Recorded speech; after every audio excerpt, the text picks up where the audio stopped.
Okay સાહેબ, મજામાં છો સાહેબ? હા, મજામાં. બધા લોકો ભેગા આવ્યા છે જોડે? હા, ટોટલ કેટલા વ્યક્તિ આવ્યા સાહેબ? 6 જણા આવ્યા. તો જુનાગઢ જાત્રા માટે આવેલા ને તમે? તો હું તમારો ગાઈડ હતો પ્રવીણભાઈ ગોસ્વામી. હા. તો આપણે પહેલા બે ભાણે જે ગેટ ખોલ્યા ત્યારથી હું તમને માર્ગદર્શન આપતો આવું છું ને સાહેબ? બિલકુલ. હવે ત્યાંથી ગયા આપણે પેલી પથ્થરની ખાઈ, જે રાજુલની ખાઈ તરીકે પ્રખ્યાત છે, એ પથ્થરની ખાઈનું માર્ગદર્શન તમને દીધું. એ પછી નીલમ અને માણેક તોપ, એ બેનું માર્ગદર્શન સમજાવીને આપ્યું. એ પછી રાજુલનો મહેલ એટલે કે રાણકદેવીનો મહેલ, એ જગ્યામાં નીચેનો માળ અને ઉપરનો માળ, એ બધુંનું તમને સમજાવી અને વ્યવસ્થિત માર્ગદર્શન મેં આપેલું છે. ત્યાંથી પછી આપણે ગયા ભગવાન બુદ્ધ ગુફા, એ કઈ રીતે બને, કઈ સાલમાં, બધું હું તમને સમજાવીને ડિટેલમાં કીધું છે ને મેં. એ પછી અડીચડી વાવ અને રાજુલના થાપા, આ બધું તમને દર્શન મેં કરાવ્યું સાહેબ. બિલકુલ.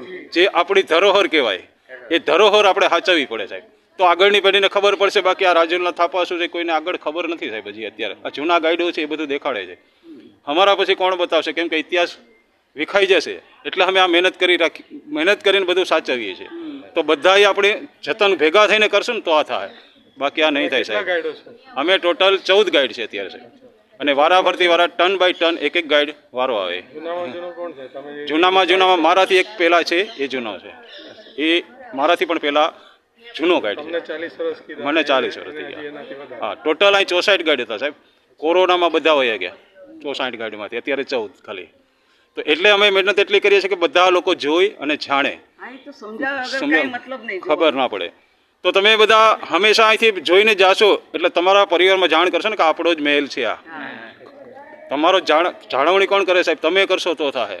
સરકાર નહીં કરે, આપણે પોતે કરવી પડે. આની જિમ્મેદારી આપણે લેવી પડે.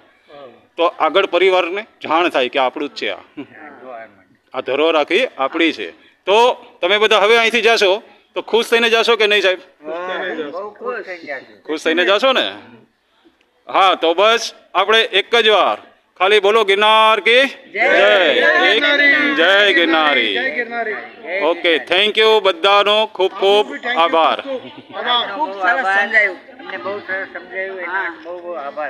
Okay sir, thank you.